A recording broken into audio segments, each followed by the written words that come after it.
The views expressed here are those of the authors and do not in any way represent the views of Sophia TV. Assalamu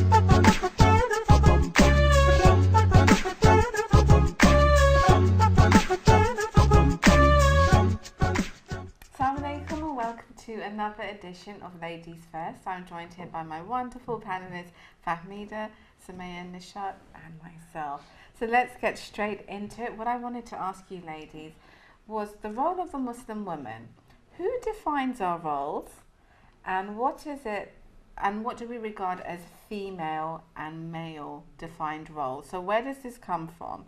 Do we wake up at the age of 9 or 10 and decide in order to be a female I must be X, Y and Z? Where does this come from? Well, traditionally, women are supposed to cook and clean the house and look after the kids, and men are the breadwinners of the house. But according to who? Well, it's culture. But this is traditionally, it's depending on culture. everyone's culture. And so women these days are breaking these stereotypes, and some of them want to pursue their career or have an ambition, go out and probably play a sport or, do more to just... I agree with Sumaya in the way that it is a culture as well, but I also think it is Islamically defined as well. So for example, with that role of a husband or a wife, it is the role of a husband to go out there and win the bread for the family, and it is the because of the way that Allah has subhanahu wa ta'ala has made us, it is our role to nurture the family, the kids, and to provide for morally and to nurture our family.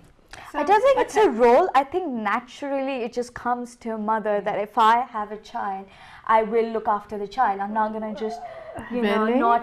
That's debatable. I don't mean to interrupt and speak over you, but this whole issue about the female role and the male role, I think the lines have become so blurred now. By who? Well, by society, by what society expects from women, how they define women, where those definitions come from. Those definitions are constantly changing. The same pressures are on men. There was a recent report in a national newspaper, a liberal left-wing newspaper, not a tabloid, I can assure you, where it was talking about how there's a whole generation of women who don't know how to use a vacuum cleaner or mop or even cook a simple meal.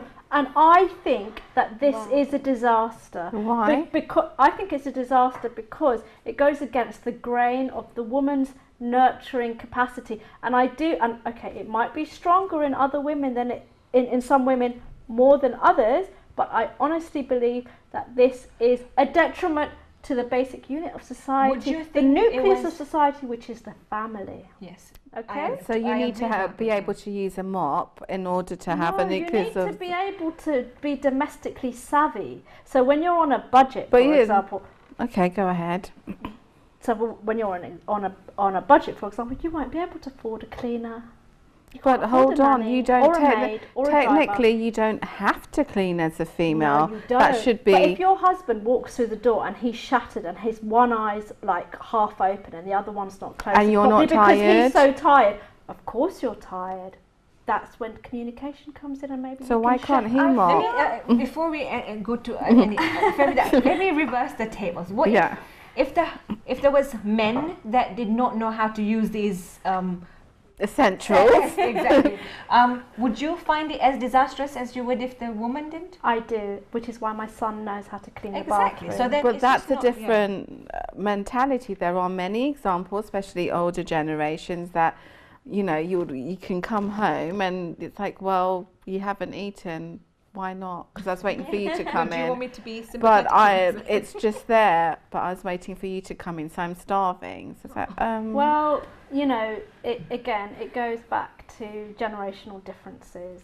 I think the lines I feel, what if we have this culture of the concept of shared responsibilities. So why don't we bring that Exactly. in? Because Yeah, that is an things need to Islamic thing. change. That's I'm an not Islamic. saying that things don't need to change, but I'm saying that some things have gone so far that if a woman doesn't know even how to cook spaghetti bolognese, which is probably the most simple thing that you can cook at the end of the day when you're absolutely shattered, if she can't even do that, then I would be very worried about that household. Well, I would be very worried if the husband couldn't do that, and you would be Look, just as tired, men- because people need to eat. Male and females, there's just basic things. We need to clean living, spirituality, need to eat and eat, need to cook and clean. I'm not talking about making gourmet meals, but I think, like you said, I think we should have open communication. It's respectful. If you're a child, I'll do something for you, you do something for me. But to be like, But Do you know how hard it is? Do you know how hard it is to get through to a guy who doesn't even know where the kitchen is? He has to call the wife. Where's the kitchen?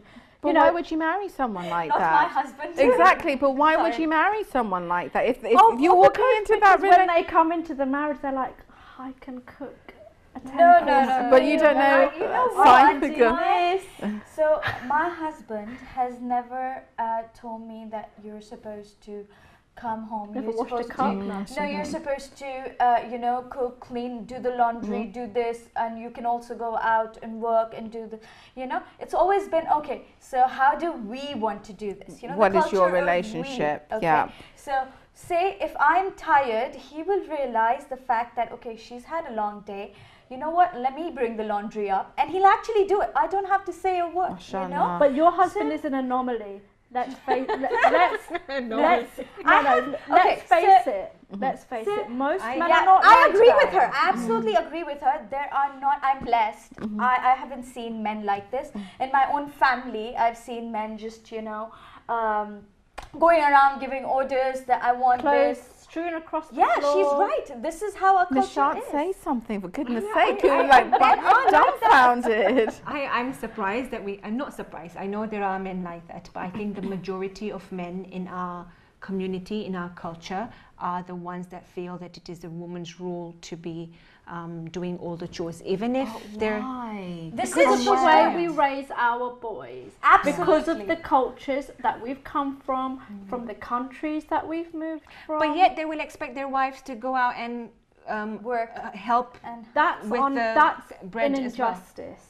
But And why does this happen? Speaking about cultures that you've seen, why does this happen? It is a Where's cultural it coming thing. from? They've been It's the brought way up. the society's evolved. Yeah, and they've so you've got this culture of back home of where the woman wishes to stay home, and then you've now been moved to this country, or you've got children in this country, and now you're thinking, oh, but women should be able to go to work.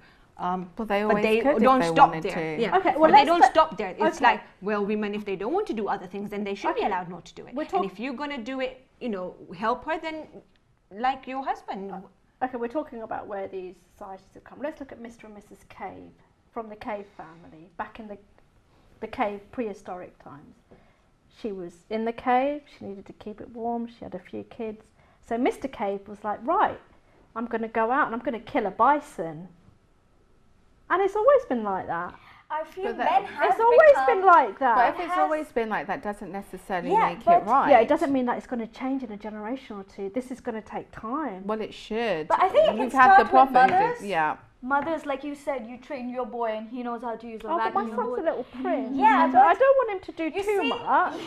you see, if mothers It's so start cute. thinking like this, that okay, my boy, Is you a know, prince. yeah, we all have those feelings. I mean, Yeah. I would No, not. we don't. I don't. Oh, I really? would not No. differentiate between between a girl and a boy. So if I have a daughter or a son, I'm not going to be like, okay, you know what, my son can rest and stuff, and my daughter, can you help me Okay. out in the kitchen? Okay, Well, you would expect your son, well, with mine, that There's- at a there's young two age ways you of need to this. know 7 dishes. Like you said, spag bowl. I don't want, you to feel that you're some Lord and Teaching Saviour. your children how to do this is not the only way things will get better. I think you as a couple should show that in your Be an marriage right. as well. example, yeah. That's right. And if you're a That's single another, parent, Yeah. then you're a bit Then you learn from the couples you grandparents see around or you. Yeah. or the yeah. Okay, right. schools. I have a son and daughter. My daughter, she does the laundry. She just does it she gets on with it. My son, oh my gosh, it's this, it's that, it's too hard. I can't pair up the socks. I don't know how to fold them over. Mummy, can you do it? I'll do something else. It's like pulling teeth trying to get him to do anything. And then I think maybe it's not part of his nature. It's not part I feel But he he gets can there. do it. but I he feel can do gets it, there, yeah. But I would expend a lot it's less not rocket energy. science, to be honest. No, I'm not saying, we're not talking about nuclear But- physics here. We're yeah, talking about yeah, folding, but so folding socks. exactly. And I So- completely agree with you. But the energy that it takes to tell him, But Yeah, that's I know, the could- problem. I could- Having And a child faced with myself, just because it takes them longer to do something, I think sometimes kids are very smart. They will push our buttons, so we'll say, "Okay, I'll do it. Yes. Just don't Even do to it." just put a play And that button. kid And the then girls are just becomes nice a like then that. They becomes just a get on with it. teenager, then becomes a working man, then becomes someone's husband, and they And still we'll do the same thing. and the because cycle repeats itself. Yeah. So I we really, need to- really strongly believe that it is, when you want to teach your kids, you don't just teach them to do it, you also teach them by showing that Yeah, that's you do Absolutely. things together. That's how I'm teaching So I them think to it's cook. not just the mothers, but actually, as you said, as a couple, you need to show that, okay, you know, we share responsibilities and the child needs to learn from the parents. And it is so rare to see that couples, because they've gotten into that relationship where they're used to the men doing the manly things and the woman doing the home chores, that to part from that, where the men then only to teach the kids does certain things that the woman would do, I think it's very rare to see. But there's a Okay, should I backlash tell you against this mine? shared responsibility Sorry. thing. Sorry to interrupt. It's a book and it's called The Submissive Wife.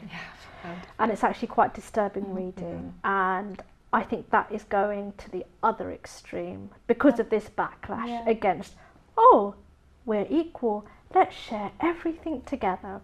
Yeah, there is a conservative backlash against that. And there are examples where I've seen couples, and they did a documentary, and yes, maybe it was because it was a documentary made in America, where the husband, before he leaves the house at the beginning of the day, gives the wife a list of chores to do, based on this book, The Submissive Wife, because a lot of men actually really, really resent being told what to do, especially when it comes to domestic chores. How do we get past that brick wall mentality? I think first of all, Very difficult. about equality, coming to equality, I always believed, or I was taught to believe, that equality does not mean similarity. So just because you're equal doesn't mean you do the same things. You can be equal in your roles as a husband or your role as a wife and still be equal. I don't think you have to be doing the same things. You don't have to, as a wife, go out and earn money to be equal to your husband just because he's doing it, or for the husband to be doing home chores. However, there should be, like Sumaya said, communication between the husband and wife. What do we think we should be What doing? are we good at? Yeah. So you might. Yeah, what A are lot our of the strengths times and I find that weaknesses? males are better cooks than females. You see the There are chefs, more a lot chefs, of them are. Yeah, because So- they don't have to stay at home and look after the kids. That's why they can climb the No, career but ladder most of and the become time- Michelin 4-star chefs. Sorry, it has to be said. That But no, with the chef situation, they face, a lot of men feel, if you look at secondary schools, a lot of backlash when the boy says, I want to do home economics, or I want to Right. continue it at GCSE because that's level. so It's like, natural. well, why would you want to Yeah, do or that? they well, wanna I'm do actually good at textiles. doing Yeah, this, actually. Absolutely. So, you know, they have a drive to, look, I'm good at something. Whereas with girls, a lot of the time, if they're good at something, we're like, well, there's other things, or you can do that later, or maybe look at this.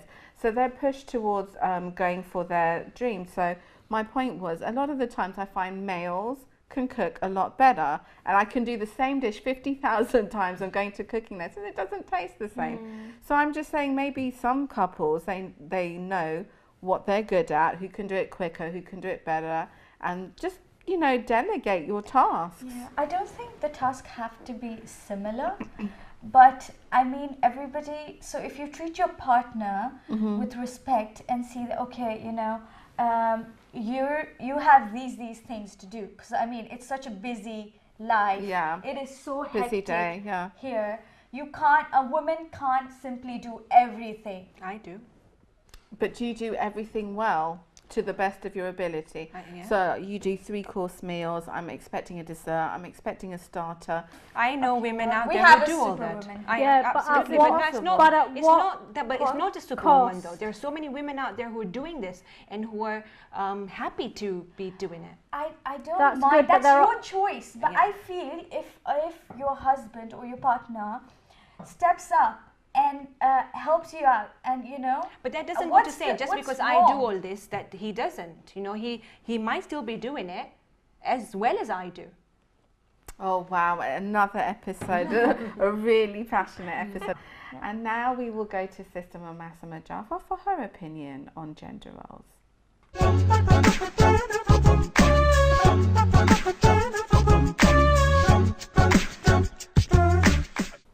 I'm really looking forward to having my one-to-one discussion with Sister Massima Jaffa. Assalamu alaikum. Walaikum salam wa rahmatullah. I wanted to pick your brains again. I wanted you to hopefully inform me and the viewers of who defines the gender roles in Islam. Like who defines what it means to be a woman or a male? Where does this come from? There are guidelines given within Islam to what the role of a man and a woman are. There are certain things which are obligatory on the man. For example, to financially provide for his wife is an obligation on the husband. But at the same time, there are certain recommendations which are not obligatory. So for a woman, yes, you know, it's recommended that she be the nurturing. She plays the nurturing role. She looks after the house, but it's not an obligation. So if I choose to do the housework or to cook for my family, I can actually ask my husband for payment for that, or I can actually ask him to get a maid. That is my right as a Muslim woman, because I don't have to do those things. We say that, but in all reality, we're not going to, when somebody asks for our hand in marriage, say, well, fine, but on line number 2, I've stipulated I would like a maid and stuff, because you know they would run out the door. It's not. I don't think it's a conversation that happens at the time of introduction when you're thinking of marriage, but it's something that maybe, you know, later on, if you're finding it difficult, it's something that is your right, and you can actually ask. I know of a woman who hasn't cooked for years. She gets, you know, someone to cook for her, and her husband pays that woman to cook for her, for the family, because she says, you know what, I haven't got time to waste in the kitchen. I'm doing other things which I'm, you know, I feel I'm enjoying, and I'm actually enjoying doing those things. So I'm not saying every woman should do that. I was going to say, get your pens out to make a note of that. But so what are our female roles, and do you feel comfortable with it, honestly? Do you feel comfortable with what Allah has decreed and then what we are told? Because sometimes, you know, they don't marry I feel up. very comfortable with the Islamic roles that have been defined for me. Which is be nurturing. What if you're not nurturing? What I if you're- am, so No, but again, supposing it's recommendations. It's not Okay. obligations. Okay, so again, if if I'm not comfortable in this role, then I can sit down with my husband and have a discussion, have a conversation, and decide where we're going to go forward with this. Okay, I feel as a Muslim woman, I have so many rights within Islam. I have the right to be respected. I expect when when men talk to me, they talk to me with respect. That is my right. I tell my friends that I'm a feminist, but from the perspective You can't of, say that as a Muslim. no, that's the thing. I am a feminist, but I'm a feminist with the rights that God has given me. Exactly. I don't want to be like a man. I don't see why I don't appeal want to to me, do, no. I don't want to go out there and work. I mean, if I choose to, I will. There was a time when I was working and I enjoyed it. And then when I stopped enjoying it, I said to my husband, you know what, I want to sit at home. And that's my right. And, I did. And then when I had children, I wanted to be at home and bring up my children. And again, I did that. So, knowing my Islamic rights empowers me as a woman. And I can then have discussions with my husband, and we can together come up with things, that work for us as a family. I mean, when I chose to sit at home, there was only one income coming in, which then we had to decide, okay, if you're going to sit at home, that's great, but we'll have to cut down on some things because obviously you there's can't less go on money. holidays. So, you have to have those conversations. There are very few things that are wajib as such. You know, a lot of things are recommended, but nowadays, you know, when both husbands and wives are working, then both husband and wives will come home and cook the dinner together, and you know, things like that. It's like if I say to my husband, look, you're the one who's supposed to maintain me financially, I'm not supposed to work. If I am helping you in the maintenance aspect, then surely you should help with the cooking, which I don't even actually have to do. Right. So, But what if you were at home and you didn't work? Would you still wouldn't be obligated to cook and clean? You could just sit there. I can just sit there all day long if I want to. Sounds brilliant. I'm mentally taking notes. Now, what if you don't fit into the mould of being a girly kind of girl in Islam? The nurturing thing, you're not particularly interested in having children. You're interested in having a partner, maybe travelling the world and, you know, having a certain type of lifestyle. But what about then? Because sometimes I feel that there's, you know, a little bit of current that's, you know, that's not ladylike, you shouldn't do that, that everyone should naturally want to be married, that it's in, you know, it's just innate that you want to get married. What about... There are certain things that is innate in us. I mean, we all want to be loved, we all want, you know, we sort of crave that love from each other. So it's like, you know, whether it's from our parents, whether it's from our husbands, our spouses, or from our children, so forth. So, you know, we are social beings. So you can have friends. There's people who don't want to get married. Yes, but very few. Generally, you do. Maybe you don't. You just don't want the responsibility that comes with the marriage. And again, you need to then sort of self-evaluate. Is it that I don't want to get married, or is it that I don't want the responsibilities that come with marriage? Right. And to actually have to think of another person when I'm making my decisions, that's a huge deal. Yeah. And again, it's the same with children. Is it that I don't want children, or is it that I feel I won't be able to take care of them? Is it that, you know, the society is so scary now, and do I really want to bring a child into this sort of society? You know, there's so many other things that people sometimes say they don't want to have children, but what is it that they don't want? Is it that they really, because we all have women have a biological clock inside them, which they do get broody. So, you know, these are things that God has innately put in us. What about the concept of house husbands? I don't really like that term, but there should be another one. I'll think of a word. But, you know, do we look down upon that? Because I personally think it's a great thing if, you know, you make a decision. I think if it's a decision that you two have made together, and, you know, the wife has said to her husband that I am, you know, taking that burden of financial maintenance away from you, and I don't mind that you don't financially maintain me, and I will be the breadwinner. And you take care of the children, and if they're both happy in that relationship, then who is to judge?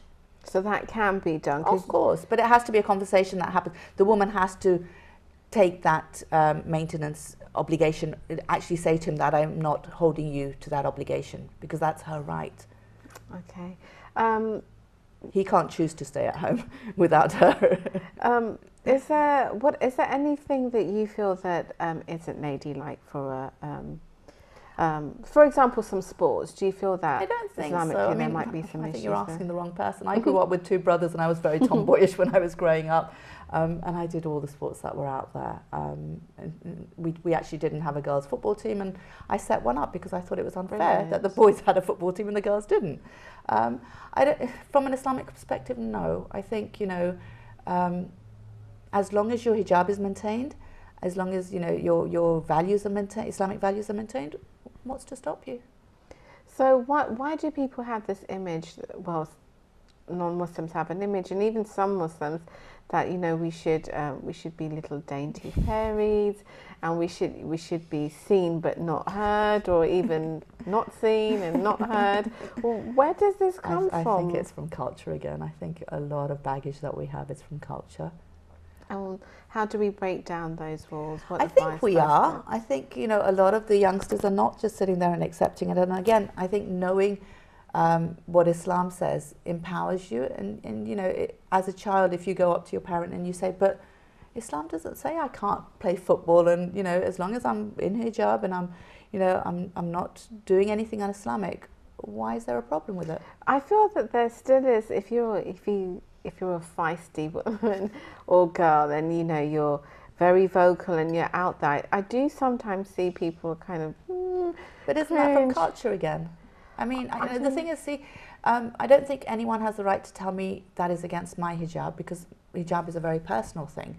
as long as I am fully covered, and as long as I am not, doing something that would be obviously, attracting the opposite sex, I have a right to my opinion. I have a right to a voice.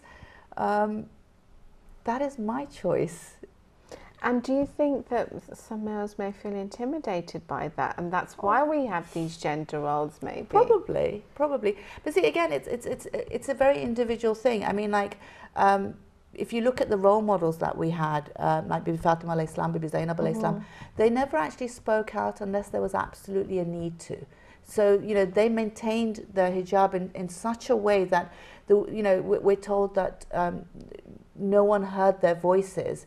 But when it came to it, they were so confident in themselves that when they had to, she stood in front of the whole court of Yazid and spoke so eloquently. And, without sort of, if you imagine, the way we culturally keep our girls sort of, you can't speak, but we don't give them the confidence so that if they ever had to, they would be able to. So it's like it shows you can have the confidence without having to, be out there all the time. So again, it's a very, I think it's a very, it's a balance. It's about sort of making sure that our girls are confident, making sure that they know what the baseline of hijab is, and then giving them the confidence to be able to do what they think is right according to, their understanding of Islam. As always, a fascinating discussion. I always come away with something. I hope our viewers have as well. I really look forward to speaking to you and seeing you on our next episode.